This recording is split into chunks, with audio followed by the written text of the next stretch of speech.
ரிஷபராசிக்கார அன்பர்களே, இந்த ரிஷபராசினுடைய மனசுல இருக்கக்கூடிய ஒரே ஒரு விஷயம் தாங்க. எண்ணம் கூட சொல்லலாம், இல்ல சிந்தனைன்னு சொல்லலாம், இல்ல இவர்களுக்கு இது எப்பவுமே தோணக்கூடிய ஒரு விஷயம் கூட எப்படி வேணாலும் சொல்லலாங்க. அது என்னன்னா, எப்ப சாமி எனக்கு சாவு வரும், எதிர்பார்த்து காத்துக்கிட்டு இருக்கேன் சாமி. என்னுடைய வாழ்க்கையில நான் நிறைய துன்பப்பட்டிருக்கேன், அதெல்லாம் நான் பார்த்துட்டேன். ஆனா எனக்கு ஆசை அப்படின்னு ஒண்ணு இருந்துச்சுன்னா அது என்னுடைய சாவுதான் சாமி. அது இன்னைக்கு வந்தாலும் சரி, எப்போ வந்தாலும் சரி, அது எனக்கு வேணும் சாமி. நான் எதிர்பார்த்து காத்துக்கக்கூடிய விஷயம் அது அப்படின்னு இந்த ரிஷபராசினுடைய மனசுக்குள்ள இந்த வேதனைகள்ன்றது இருக்கும். அது மட்டும் இல்லைங்க, முக்கியமா இந்த ரிஷபராசினுடைய வாழ்க்கையில உங்களுக்கு என்னங்க ஆசைன்னு கேட்டாலும் இதுதான் சொல்லுவாங்க. இந்த ரிஷபராசினுடைய வாழ்க்கையில, அதாவது தெய்வம் கடவுளாக மகாலட்சுமி தாயார் இருக்கார், அதிபதியாக சுக்கிர பகவான் இருக்கார். ஆனா என்னதான் மகாலட்சுமி சுக்கிர பகவானும் இந்த ரிஷபராசிக்கு இருந்தாலும் இவருடைய வாழ்க்கையில செல்வ கஷ்டங்கள், செல்வ பிரச்சனைகள் என்பது ரொம்ப அதிகங்க. முக்கியமா சொல்ல போனா சுக்கிர பகவான் வந்துட்டார் உங்களுடைய வாழ்க்கையில, இனி எல்லா நாளுமே செல்வம் தான், செல்வ பிரச்சனையும் இல்லாம போயிடும் சொல்லுவாங்க. முக்கியமா மகாலட்சுமி தாய் வந்துட்டா உங்களுக்கு அப்படின்ற போது உங்களுடைய வாழ்க்கையில இனி செல்வ கஷ்டமே இருக்காதுன்னு சொல்லுவாங்க. ஆனா இந்த ரிஷபராசினுடைய வாழ்க்கையில கடவுளாக மகாலட்சுமியும் அதிபதியாக சுக்கிர பகவானையும் வைத்திருந்தாலும் கூட இவர்களுடைய வாழ்க்கையில செல்வ பிரச்சனைங்கிறது பெரும் பிரச்சனையா இருந்துகிட்டு தாங்க இருக்கு. முக்கியமா இந்த ரிஷபராசிக்காரர்கள் ரொம்ப கடினமா உழைக்கக்கூடிய நபர்களுங்க. இவங்களை சாதாரணமா நினைச்சே கூடாது. ஏன்னா இவங்களுடைய உழைப்பு, இவங்களுடைய குணம் என்பது ரொம்ப, எப்படி சொல்றதுன்னா, எவ்வளவு கஷ்டப்பட்டாலும் சரிங்க, வாழ்க்கையில எவ்வளவு துன்பம் வந்தாலும் சரிங்க, தன்னுடைய வாழ்க்கையில தன்னுடைய இலக்கை அடைஞ்சே தீருமா அப்படின்னு இருக்கக்கூடிய ஒரு நபர்னா அதுதான் இந்த ரிஷபராசிக்காரர்கள். அது எவ்வளவு பெரிய கஷ்டங்கள் வந்தாலும் சரிங்க, அனைத்தையுமே ரொம்ப எளிமையா எல்லாத்தையுமே தகிர்த்துட்டு வாழ்க்கையில முன்னேறக்கூடிய ஒரு நபராக இருப்பாங்க.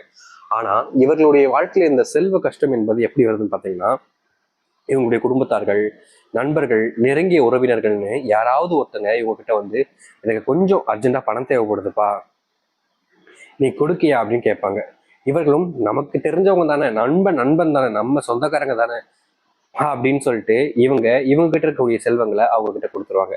இவங்களுக்கு தெரியாது, இந்த ரிஷபராசிக்காரர்களுக்கு கடைசி வரைக்குமே தெரியாது நம்ம இவங்க கிட்ட கொடுக்கக்கூடிய பணம் காசுன்னு இதனால நமக்கு மிகப்பெரிய ஏமாற்றத்தையும் துன்பங்களையும் கிடைக்க போகுதுன்றது அப்ப தெரியாது.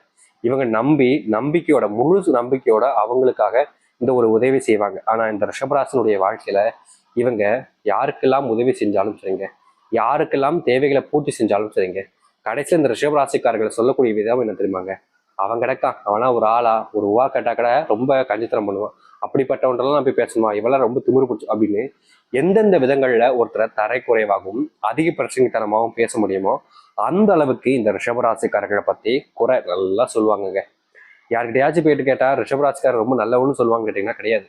இவங்க பல ஆயிரங்கள், பல லட்சங்கள், கோடிகள்னு எதுல உதவி செஞ்சிருந்தாலும் சரி, அந்த சைட்லேருந்து வரக்கூடிய ஒரே ஒரு விஷயம், அவன் ஒரு தண்டம், அவன் ஒரு வீணா போனவன், அவன் கூட சேராதீங்க, அந்த மாதிரிதான் வரும்.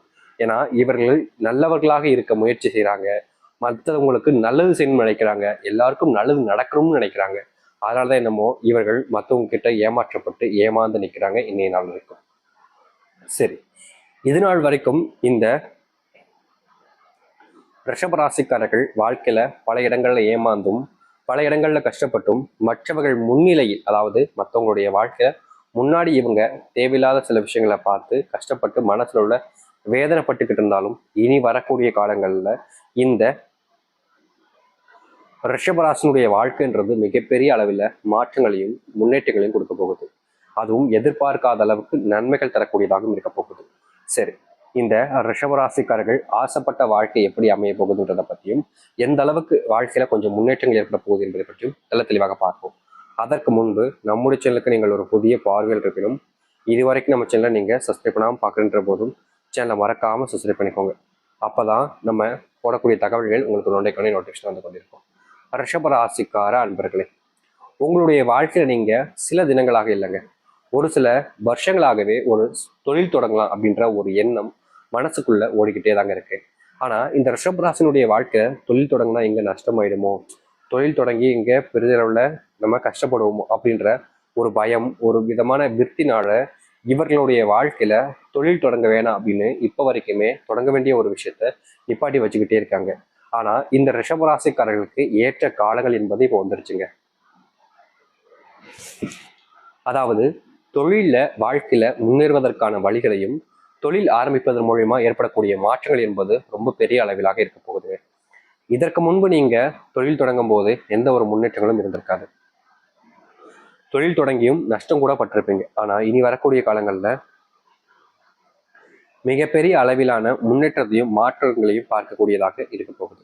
சரி, இந்த ரிஷபராசினுடைய வாழ்க்கையில தொழில்ல மட்டும்தாங்க மாற்றம் ஏற்படுமா? ஏன் எங்களுக்கு வேலையே கிடைக்க மாட்டேங்குங்க, ரொம்ப கஷ்டப்படுறோம் அப்படின்னு ரொம்ப கவலைப்பட்டீங்கல்ல, அப்படிப்பட்ட வேலை கிடைக்காம ரொம்ப கஷ்டப்படக்கூடிய வாழ்க்கையில இனி வரக்கூடிய காலங்கள்ல வேலை என்பது கிடைக்க போகுது. இவர்களுடைய வாழ்க்கையில வேலை கிடைச்சதோடு சேர்த்து அதுல முன்னேற்றங்கள் பெறக்கூடிய வாய்ப்புகளும் இருக்கு. அது மட்டும் இல்லைங்க, பல நாள் நிறைவேறாத ஆசையாக இருக்கக்கூடிய ஒரு சொந்த வீடு கட்டுவதற்கான சூழ்நிலைகள் என்பது இந்த ரிஷபராசினுடைய வாழ்க்கையில உண்டாகும். ரிஷபராசினுடைய வாழ்க்கையில மிகப்பெரிய அளவிலான துன்பங்கள் எல்லாம் காணாமல் போகும். தன்னுடைய பிள்ளைகள் வாழ்க்கையில முன்னேறுவார்களா, தன்னுடைய பிள்ளைகளுடைய உடல் அளவில் இருக்கக்கூடிய பிரச்சனைகள் எல்லாம் தீர்மானு இந்த ரிஷபராசிக்காரர்கள் ஒவ்வொரு நாளுமே கஷ்டப்பட்டு மனசளவுல ரொம்பவே வேதனைப்பட்டிருக்காங்க. ஏன்னா இவர்களுடைய வாழ்க்கையில இந்த இதுக்கெல்லாம் ஒரு மாற்றம் கிடைக்கணும், இந்த இதுக்கெல்லாம் ஒரு தீர்வு கிடைக்கணும்னு பலவிதமான எண்ணங்கள் ஆசைகள் இருந்தாலும் இந்த ரிஷபராசனுடைய வாழ்க்கையில எந்த ஒரு விஷயத்துக்கும் முடிவுன்றது சரியா கிடைக்கலங்க. ஆனா இப்படிப்பட்ட முடிவில்லாத வாழ்க்கைக்கு கூட இனி வரக்கூடிய காலங்கள்ல ரிஷபராசனுடைய வாழ்க்கையில முடிவுகள் கிடைக்கும். உங்களுடைய பிள்ளைகள் படிப்புல நல்ல கவனத்தை செலுத்துவதோடு உங்களுடைய பிள்ளைகளுடைய வாழ்க்கையில படிப்பளவுல நல்ல மதிப்பெண் பெற முடியல, நல்ல மார்க் எடுக்க முடியலன்னு மனசுக்குள் நிறைய வருத்தப்பட்டிருப்பீங்கல்ல, அப்படிப்பட்ட விஷயங்கள் எல்லாமே மாறி உங்களுடைய பிள்ளைகள் நல்ல படிப்பதோடு சேர்த்து நல்ல முன்னேற்றங்களையும் பார்ப்பாங்க. உடல் அளவில் இருக்கக்கூடிய நோய் உபாதைகள் என்பது முழுவதுமாக தீர்வதற்கான காலங்களாக இருக்குங்க. முன்னாடி எல்லாம் இந்த ரிஷபராசனுடைய வாழ்க்கையில ஏதாச்சும் ஒன்று செய்ய போனாலே போதுங்க, ஏதாச்சும் ஒரு நோயினாலையும் இல்லை ஏதாவது ஒரு துன்பத்தினாலையும் ரொம்ப கஷ்டப்பட்டு ரொம்பவே அவதிப்படுவாங்க. இதற்கெல்லாம் சரியான தீர்வு கிடைக்காதா, சரியான மாற்றங்கள் கிடைக்காதான்னு பயந்து பயந்து வாழ்க்கையில ரொம்பவே கஷ்டப்பட்டிருக்காங்க, தன்னுடைய பிள்ளைகளை நினைச்சு, தன்னுடைய பிள்ளைகளுடைய எதிர்காலத்தை நினைச்சு. ஆனா இனி வரக்கூடிய காலங்கள்ல இந்த ரிஷபராசினுடைய வாழ்க்கை கூடிய அப்படிப்பட்ட பிரச்சனைகள் என்பது முழுவதுமாக தீரும். உங்க வாழ்க்கையில நீங்க முன்னேற வேண்டும் நினைக்கிற இடத்திற்கு நீங்க முன்னேறுவதோடு உங்க வாழ்க்கையில உங்களை தொந்தரவு செய்யக்கூடிய பல விஷயங்கள் காணாமலே போயிடுங்க. பண கஷ்டங்கள் நீங்கும், உங்களுடைய வாழ்க்கையில நீங்க எதிர்பார்த்த வேலைகள் கிடைக்கும், உங்களுடைய பிள்ளைகள் சார்ந்த பிரச்சனைகள் எல்லாம் நீங்கி உங்களுடைய பிள்ளைகள் படிப்பிலையும் வாழ்க்கையிலையும் முன்னேற்றத்தை காண்பாங்க. உங்களுடைய பிள்ளைகள் வேலை இல்லாமல் இருந்தாலும் சரியாகும். ரொம்ப நாளா தீராத நோய் உங்களுடைய பிள்ளைகளுக்கு இருந்தாலும் அதற்கான தீர்வுகள் கிடைக்கக்கூடிய காலங்களாக இருக்கும். அது மட்டும் இல்லைங்க, அதிர்ஷ்டம் என்பது இனி வரக்கூடிய காலங்கள்ல உங்களுக்கிட்ட இருக்க உங்க கூடவே இருக்க போகுது. நீங்க நம்பவில்லை என்றாலும் அதிர்ஷ்டம் என்பது உங்களுடைய வாழ்க்கையவே முழுவதுமாக மாற்றக்கூடியதாக இருக்கும். நிச்சயமா நீங்க எதிர்பார்த்த ஒரு விஷயத்த மாற்றி அமைக்கக்கூடியதாக அமைய போகுது. இனி எந்த ஒரு விஷயத்தையுமே நீங்க நினைச்சு பயப்பட வேண்டிய அவசியம் இருக்காதுங்க.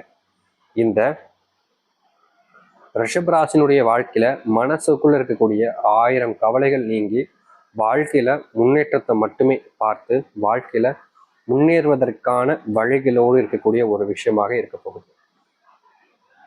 நீங்க இதற்கு முன்பு பல விஷயங்கள்னால கவலைப்பட்டிருக்கலாம், கஷ்டப்பட்டிருக்கலாம், துன்பப்பட்டிருக்கலாம். ஆனா இனி இந்த ரிஷபராசினுடைய வாழ்க்கையில அது போன்ற எந்த ஒரு விஷயங்களும் இருக்காதுங்க. உங்களுக்கு பிடிச்ச ஒரு வாழ்க்கை உங்களுக்கு பிடிச்ச மாதிரி அமைஞ்சு முன்னேறுவீங்க. நம்பிக்கையோடு காத்துருங்க.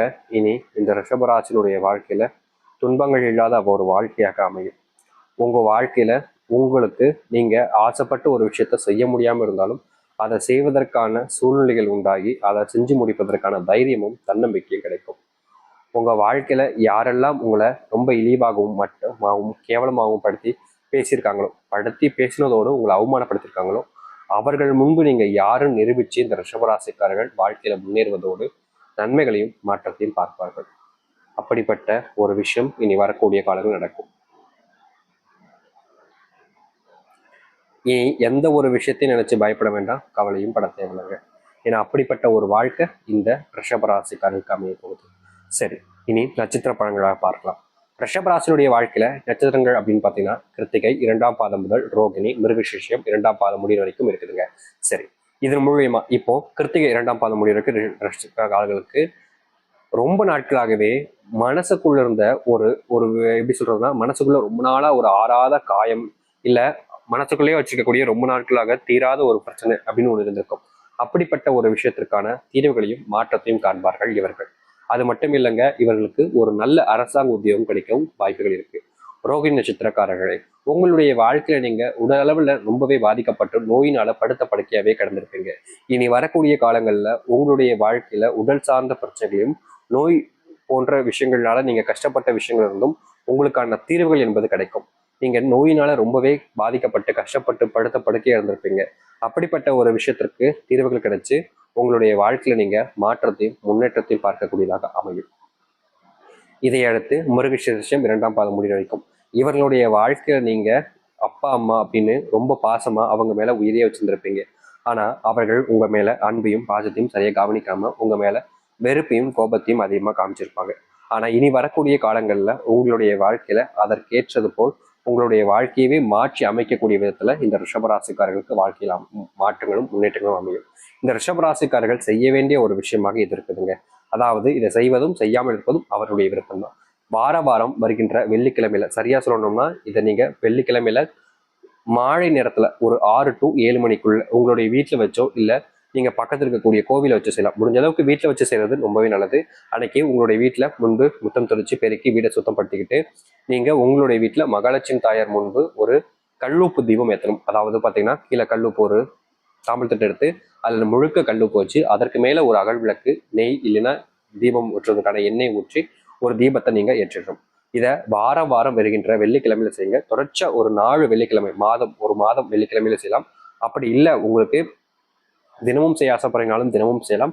அப்படி இல்லை வார வாரம் வெள்ளிக்கிழமைனாலும் சரினாலும் செய்யலாம். அது உங்களுடைய விருப்பம் தான். ஆனா இதை செஞ்சு முடிக்கும் போது உங்க வாழ்க்கையில மிகப்பெரிய மாற்றங்களையும் செல்வத்தினுடைய கஷ்டங்கள் வந்து தீர்வுகளையும் நீங்க காணக்கூடியதாக இருக்கும். அந்த அளவுக்கு உங்களுடைய வாழ்க்கையை மாற்றி அமைக்க கூடியதாக இருக்க போகுது. நம்பிக்கையோடு காத்திருங்கள், நிச்சயம் நல்லதே நடக்கும். நீங்க எதிர்பார்த்த ஒரு வாழ்க்கை உங்களுக்கு அமைய காத்துக்கிட்டு இருக்கு. நம்பிக்கையோடுங்க, நல்லதே நடக்கட்டும். நன்றி, வணக்கம்.